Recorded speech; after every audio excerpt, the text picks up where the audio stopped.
Bonjour frères et sœurs, bonjour chers amis. J'espère que vous avez passé une bonne semaine la semaine dernière, que vous avez été encouragés par les messages.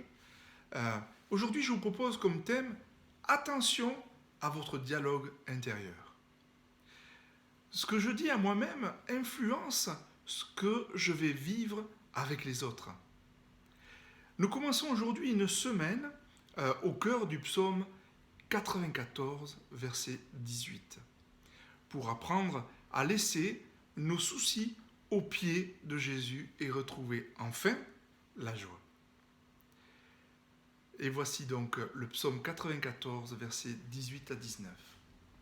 Quand je dis, je vais tomber, ton amour, Seigneur, me soutient.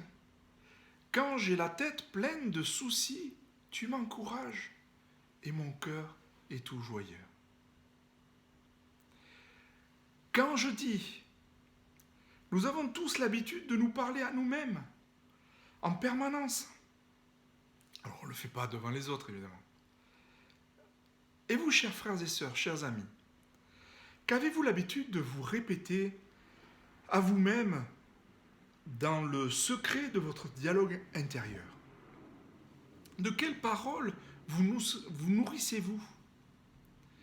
Certains d'entre nous pensent qu'ils ne sont pas assez doués, pas assez extravertis, pas assez patients, pas assez intelligents, pas assez beaux ou belles, pas assez pour être aimés, etc., etc.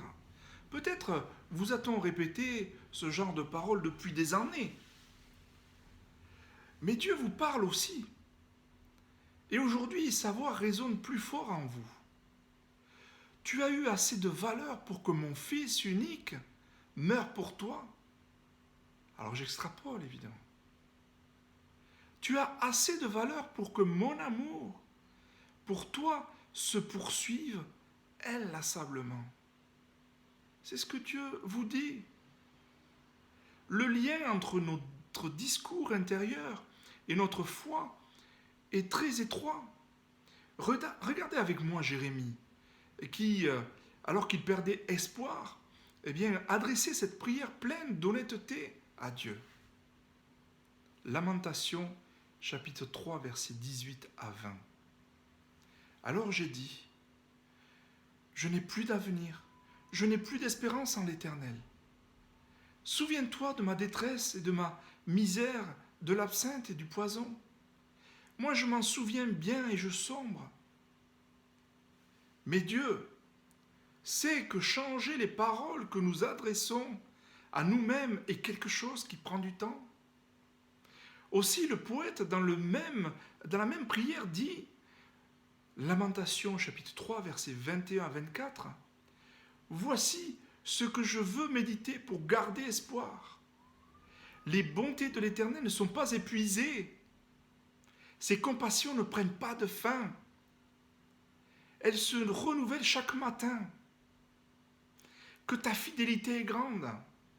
Je le déclare, l'Éternel est mon bien-aimé, mon bien. C'est pourquoi je veux m'attendre à lui. Pour laisser vos soucis et retrouver votre joie, commencez par écouter ce que vous dites à vous-même et changez le programme et la programmation. Dieu est patient et si vous le laissez faire, il vous aidera. Et avec lui, vous ferez des exploits. Vous est-il facile de changer votre façon de penser? Prions. Père, je te prie de changer nos façons de penser. Tu connais nos soupirs, nos pensées intérieures. Je prie que tu puisses les changer, celles qui ne sont pas de toi, les changer avec tes pensées. Et merci Seigneur pour ton aide par ton esprit. Que ton nom soit béni. Amen. Soyez bénis, à demain.